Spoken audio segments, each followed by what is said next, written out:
नमस्कार, सभी गुरुजनों का मेरा प्रणाम। आप सभी का स्वागत है एस्ट्रोवर्स में। आशा करता हूँ आप सभी लोग स्वस्थ होंगे। तो आज का जो मेरा विषय है, ये विषय होने वाला है सातवें घर का, यानी कि सेवेंथ हाउस।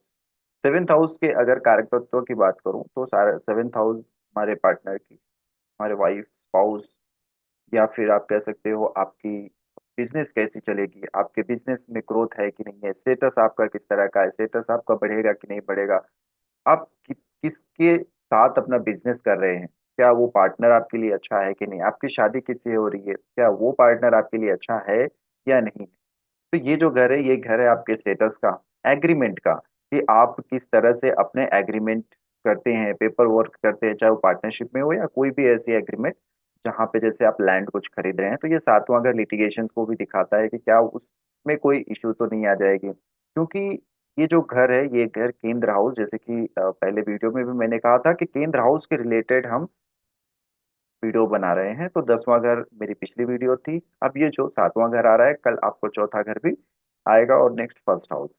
तो ये जो 1, 4, 7 और 10 है, ये हाउसेस जो है केंद्र के हाउसेस है। तो केंद्र हाउस में ये जो आता है, ये ये आता है काम त्रिकोण का कोण। ठीक है, तो ये जो कोण है ना, ये कोण बताएगा कि आप इस सेवेंथ हाउस में किस तरह की आपकी डिजायर्स है, आप क्या चाहते हो। आपकी चाहत इस सिक्स हाउस में है। आपकी जो है ना, कह सकते हो कि इस हाउस में आप किस तरह से सारी चीजों को रिकवर करते हो या फिर रिकवर नहीं कर पाते हो, जो भी प्रॉब्लम्स आपकी लाइफ में आ रही है। ये लाइफ बताएगा कि आप कितने सफल होगे या विफल हो जाओगे। क्योंकि ये जो घर है ना, अगर आप इस घर को ध्यान से देखोगे तो ये घर शनि का घर है। और यहाँ पे जो शनि है, वो शनि कह सकते हो कि सबसे स्ट्रांग माने गए, क्योंकि ये सातवें घर पे शनि आके उच्च के हो गए। और राशि वाइज अगर कहूँ तो यहाँ पे शुक्र आए हुए हैं। तो शुक्र जो कि आपको कहीं ना कहीं इस अवस्था में लेकर जाएंगे जहाँ पे आप सफलता की तरफ अग्रसर हो जाओ। क्योंकि शुक्र जो है आपको हमेशा चेंजेस ला कर देंगे। आप देखोगे कि आप अपने ऊपर कितना काम कर पाते हो, कितना नहीं कर पाते हो, ये सातवां घर ही बताएगा। इसीलिए ये घर जो है ना, बहुत महत्वपूर्ण है। क्योंकि अगर ये अच्छा नहीं है तो आप जिंदगी को सही दिशा में नहीं ले जा सकते। अगर ये अच्छा है तो आपके लिए बहुत अच्छा है। क्योंकि ये घर ठीक आपके, यानी कि पहला घर जो कि तनु भाव है, यानी कि जो पहला घर आप खुद हो, उसका ठीक 180 डिग्री सामने। तो आप जिस तरह के भी हो, उसकी जो परछाई है वो सातवें घर पे आएगी। इसीलिए आप देखोगे कि जब आप पार्टनर की तलाश करते हो, पार्टनर की तरफ अपनी रुझान व्यक्त करते हो, तो आपको इस तरह का महसूस होगा कि मैं जो सोच रहा हूँ, ठीक वो भी वही सोचेगी। आपको समझने वाली होनी चाहिए या होने वाला चाहिए। आपका जो पार्टनर होगा, वो इस तरह का होगा जो आपको समझ सके ये आप सोचते हो। अपने आप को अब सातवें घर से देखते हो, जो आप सोच रहे हो क्या वो मिलेगा या नहीं मिलेगा, ये सातवां घर बताएगा।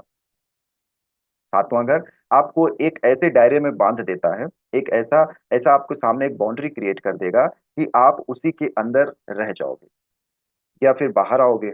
ये सातवां घर बताता है। क्योंकि ये घर जो है ना, ये घर आपके परिश्रम का घर है। आप यहाँ से ना छठे घर के जो डे टू डे लाइफ आपने जो सर्विस शुरू करी है, जो काम काज आपने शुरू करी है छठे घर पे, उसका परिणाम मिलने वाला है। ये सातवां घर। इसीलिए जब आप देखोगे कि सातवें घर पे आपका स्टेटस दिखाता है, जब आप अच्छा बिजनेस करते हो तो आपका स्टेटस बढ़ता है, नाम बढ़ता है।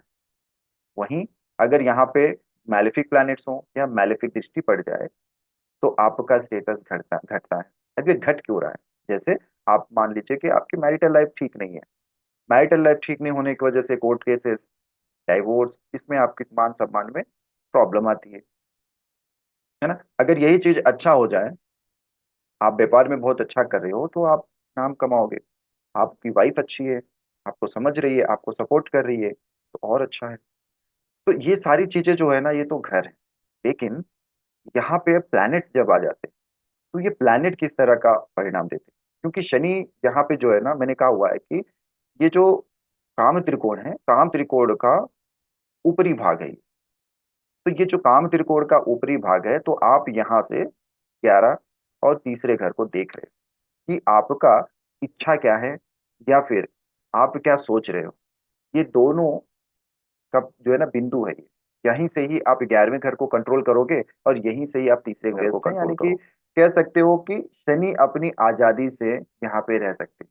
जब कभी भी 7वें घर पे शनि आते हैं तो आजादी से रहते हैं, न्यायपूर्ण रहते हैं कि किस तरह से उनको न्याय करना है। तो शनि यहाँ पे उच्च के हैं, तो शनि का यहाँ पे बहुत ज्यादा कह सकते हो कि ऊर्जा यहाँ पे बहुत अधिक है। तो चलिए बात करते हैं कि आपके 7वें घर पे कौन से ऐसे प्लैनेट आते हैं जो आपको प्रॉब्लम देते हैं, या कौन से ऐसे प्लैनेट आते हैं जो आपको बहुत अच्छा करते हैं। तो सबसे पहले हम बात करते हैं सूर्य की। तो देखिए यहाँ पे सूर्य क्या है कि सूर्य जो है ना एक ईगो प्लैनेट है, यानी कि कह सकते हो कि अहंकार है उसके अंदर कि वो पूरी प्रजा को पाल रहा है। इसीलिए उसको 5वां घर दिया गया, जहां पे डोनेशन दे सकते हो आप। लेकिन यही ठीक चीज अगर 7वें घर पे आ जाता है राजा, जो कि शनि का घर है, जहाँ पे शनि कहते हैं कि यहाँ पे मुझे रेस्ट करनी है। तो यहाँ पे सूर्य का आ जाना आपके अंदर ईगो ज्यादा हो जाएगा, यानी कि अहंकार बढ़ सकता है। या तो फिर ऐसा भी हो सकता है कि आपके पार्टनर के जो है ना, पार्टनर आपके बहुत अहंकार हो या इगोइस्टिक हो, आपके पार्टनर बहुत इगोइस्टिक हो। तो ये आपको देखने को मिलेगा। 7वें घर पे सूर्य जब कभी भी आते हैं, ऐसे व्यक्ति के जो पार्टनर होते हैं ना, आप उनको समझा नहीं पाओगे कि आप क्या चाहते हो। आपकी बातें वो समझ नहीं पाएंगे, जब पाएंगे, और उसको आप नहीं समझ पाओगे। क्योंकि यहाँ पे जो प्लैनेट्स आई हुई है ना, देखो राशि भी तो इम्पोर्टेंट है, लेकिन सूर्य जब यहाँ पे होते हैं तो थोड़े से समझ में प्रॉब्लम आ जाती है। क्योंकि ये जो घर है, ये घर है रेस्ट का, यानी कि आराम करने का। और वहां पे सूर्य का आ जाना जो कि गर्म प्लैनेट है, और ये गर्म प्लैनेट आपको हमेशा कहता है कि काम करते रहो। तो ये जो है ना एक थोड़ी सी कॉन्फ्लिक्ट पैदा करेगा पार्टनर्स के बीच में। तो ये जो प्रॉब्लम आएगी यही कि आप उनको समझ नहीं पाओगे। जब समझ नहीं पाओगे तो आप क्या करोगे कि आप जाकर अपने पार्टनर्स की बुराई करोगे। कहाँ करोगे? 11वें घर पे। मैंने आपको कहा है कि 3 और 11 को लेकर चलने वाला हाउस है। तो 11वें घर पर जाके आप बुराई करोगे। 11वां घर किसका है? आपके दोस्त का है, आपके फ्रेंडशिप का है ना, आपके समाज है, आपके आसपास क्या चल रही है उसकी है, सोशल मीडिया का है। तो जब जब आप देखोगे अपने पार्टनर्स की, जब आप कुछ बुराई कर देते हो या अपने मन में उनके प्रति कुछ ऐसी भावनाएं रख लेते हो, तो जाकर ये प्रॉब्लम करने लगते हैं सूर्य। तो यहाँ पे सूर्य है तो आपको क्या करनी है कि आपको समझदारी से काम करनी है, और अपने पार्टनर के साथ बैठकर बात करिए कि उनको एक्चुअली क्या चाहिए, उनको क्या प्रॉब्लम। तभी जाके यहाँ पे सूर्य अच्छा काम कर पाएंगे। क्योंकि यहाँ पे सूर्य को ठहराव चाहिए, आपके पार्टनर को ठहराव चाहिए आपको समझने की। तो यहाँ पे जब तक आप रुकेंगे नहीं, समझेंगे नहीं, आप सिर्फ भागते रहोगे, तब प्रॉब्लम हो जाएगी। तो नेक्स्ट अब बात करते हैं यहाँ पे, अगर चंद्रमा आ जाता है तो क्या। क्योंकि चंद्रमा हमारे मन के कारक हैं, हम क्या सोच रहे हैं, हम क्या समझ रहे हैं, ये चंद्रमा से ही गवर्न है। चंद्रमा बहुत ज्यादा जो है ना, आप कह सकते हो कि बहुत चीजों को आप चुन चुन कर लेने वाले होते हो। आपके मन को जो भाए वही आपको पसंद। लेकिन कभी कभी क्या हो जाता है कि जो आपके मन को भाता है ना, वो कुछ समय के लिए होता है, उसके बाद जाके लाइफ में प्रॉब्लम करती है। तो ऐसे व्यक्ति जिसका भी चंद्रमा 7वें घर पे होता है, ऐसे व्यक्ति देखोगे जो भी लव मैरिज किए हुए होते हैं, इनकी लाइफ में बहुत ज्यादा प्रॉब्लम्स आती है अगर यहाँ पे चंद्रमा मैलेफिक है। क्योंकि यहाँ पे चंद्रमा जो है ना फास्ट मूविंग प्लैनेट है, वो हमेशा एक राशि के अंदर 2.5 दिन में ट्रैवल करते हैं। और शनि जो कि बहुत धीरे प्लैनेट है, अगर यहाँ पे चंद्रमा प्रॉब्लम में है तो आप देखोगे कि आपको प्रॉब्लम होगी मानसिक रूप से, यानी कि आप अपनी फीलिंग्स व्यक्त नहीं कर पाओगे अपने। क्योंकि पार्टनर क्या है, पार्टनर हमारी जो, हम मैंने आपको कहा है कि पार्टनर आपकी प्रतिबिंब है, यानी कि आपका रिफ्लेक्शन है। अब आप अब आप अगर आईने के सामने आप खड़े होकर अपने आप को देखते हो, तो कहीं ना कहीं आपके मन में विचार चल रहा है ना कि आपका हेयर स्टाइल बहुत अच्छा है, आपके लिप्स बहुत अच्छे हैं, आपने जो मेकअप करी है ये बहुत अच्छा है। आप अपने आप से बात करते हो। ठीक उसी तरह से फर्स्ट हाउस और 7th हाउस, फर्स्ट हाउस यानी कि आप हो, 7वां घर यानी कि आपके पार्टनर। तो आपके पार्टनर क्या है कि आपके मन की बातों को समझने वाले, आपके मन में जो बातें हैं उनको आप बता सको, ऐसा पार्टनर चाहिए। क्योंकि ये जो सारी जिंदगी है आप उन्हीं के साथ बिताना है। तो क्या आपके पार्टनर आपकी बातें सुनते हैं? नहीं सुनते हैं तो चंद्रमा आपका खराब है। या फिर आप अपने प्रॉब्लम्स नहीं बता पा रहे हो तो कहीं ना कहीं आपका चंद्रमा खराब है। तो ये जो प्रॉब्लम है ना, बताने की या ना बताने की, आपके अंदर ही रख लेना, ये क्या कर रहा है? आपके अंदर की जो इमोशंस है वो बाहर नहीं आने की वजह से देखोगे कि आपको प्रॉब्लम्स क्रिएट हो रही हैं, डिसीजेस आ रही हैं, प्रॉब्लम्स आ रहा है बॉडी में। आपका जो प्रोफेशनल लाइफ है उसमें डिस्टर्ब हो रहे हो, आपकी जो स्लीपिंग लाइफ है उसमें डिस्टर्ब हो रहा है। ये सारी चीजें इसमें चंद्रमा साथ में घर पे देता है। क्योंकि यहाँ पे चंद्रमा अगर अच्छा है तो ऐसे व्यक्ति अगर चौथे घर से कनेक्शन हो जाए और अच्छा हो या उच्च का हो, तो ऐसे में आप देखोगे कि सास बहू में बहुत अच्छी बनती है, क्योंकि चंद्रमा यहाँ पे अच्छे हैं। अब बात करते हैं अगर यहाँ पे मंगल आ जाए। मंगल, देखो मंगल क्या है, मंगल एक ऐसा प्लैनेट है जो एग्रेसिव है, जो हमेशा लड़ाई के लिए रेडी रहता है। और ये घर जो है ना, ये लड़ाई का नहीं है, ये घर है रेस्ट का, आराम करने का, सोचने का, समझने का, आपके स्टेटस को कैसे बढ़ाया जाए, आपके बिजनेस को कैसे बढ़ाया जाए, आपकी जो भी प्रॉब्लम्स है उसको कैसे सॉर्ट आउट किया जाए, ये सातवां घर है। लेकिन यहाँ पे मंगल आ जाने से एक तो मंगल दोष बनता है। हाँ, इसमें चंद्रमा की भी स्थिति को हम देखते हैं कि आप किस मन के है ना, आपका मन किस तरह का है। अगर यहाँ पे मंगल प्रस्तुत है, तो अगर मंगल यहाँ पे आ जाते हैं तो आपके अंदर एग्रेसिव नेचुरली रहेगा, कि आप बहुत ज्यादा एग्रेसिव फील कर रहे हो, आप अपने पार्टनर को डोमिनेट करना चाहते हो, या आपकी पार्टनर आपको डोमिनेट करना चाहती है। किस विषय पे? कुछ भी हो सकता है। अगर दोनों वर्किंग पार्टनर्स हैं तो देखोगे कि अब वहां पे जो राशि आती है, सेकंड आई तो पैसों के लिए, है ना, तीसरा आया तो नॉलेज के लिए, कि मेरे पास ज्यादा नॉलेज है, आपके पास ज्यादा नॉलेज है ना, ये तीसरा नॉलेज के लिए आ जाता है। पांचवा आया तो एजुकेशन, देखोगे बहुत सारे ऐसे लोग मिल जाएंगे जो वाइफ ज्यादा एजुकेटेड है, हस्बैंड कम एजुकेटेड है, तो उसमें प्रॉब्लम, तो क्रिएटिविटी में प्रॉब्लम। देखो यहाँ पे जो राशि है वो उसमें कौन मंगल अगर है तो उस हाउस में उसके रिलेटेड उसको प्रॉब्लम्स क्रिएट कर रहा है।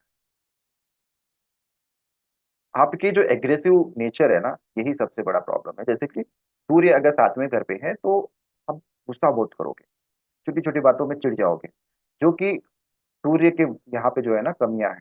यहाँ पे अगर आप जितना गुस्सा करोगे, जिस किसी का भी सूर्य अगर सातवें घर में है, अगर आप बहुत ज्यादा गुस्सा कर रहे हो, देखोगे आपका पार्टनर से आपकी प्रॉब्लम होने लगती है। वही अगर मंगल है तो आप एग्रेसिव नेचर को डोमिनेट करना चाहते हो, तो उससे क्या हो जाएगा कि जब तक आपकी पार्टनर आपकी बातें सुन रही है तब तक तो ठीक है। लेकिन जैसे ही आपकी पार्टनर वापस रिटर्न आपको जवाब देना शुरू कर देती है, डाइवोर्स की तरफ जाओगे, तो आप देखोगे आपका सातवां घर कहीं ना कहीं आपको प्रॉब्लम दे रहा है। आपकी मान सम्मान, जैसे मैंने कहा, आपके मान सम्मान में ठेस पहुंच रही है, मान सम्मान में प्रॉब्लम हो रही है, क्योंकि यहाँ पर आपने मंगल को एक्टिवेटेड किया हुआ है एग्रेसिव के जरिए, यानी कि अपने अंदर समझ नहीं रखे हो कि आप अपनी वाइफ से कैसे बात की जाए, समझा कैसे जाए। तो ये यहाँ पे मंगल इस तरह का परिणाम देते हैं। चलिए बात करते हैं अब, बुध सातवें घर में आते हैं तो क्या करेंगे। सातवें घर का बुध आपको छोटी छोटी चीजों पे जो है ना सोचने पे मजबूर कर देगा कि ये क्यों है, ये कैसे, ये ऐसा क्यों हो रहा है।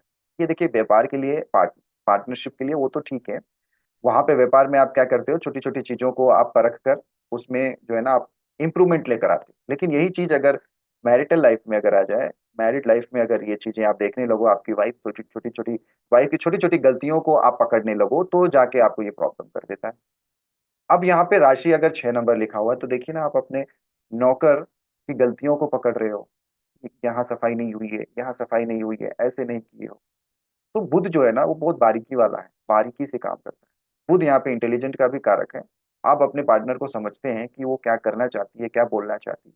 तो ये रही आज की मेरी वीडियो सातवें घर के रिलेटेड। आशा करता हूँ कि आपको ये वीडियो पसंद आई होगी। मिलते हैं अगले वीडियो पे, तब तक के लिए ओम नमः शिवाय, धन्यवाद।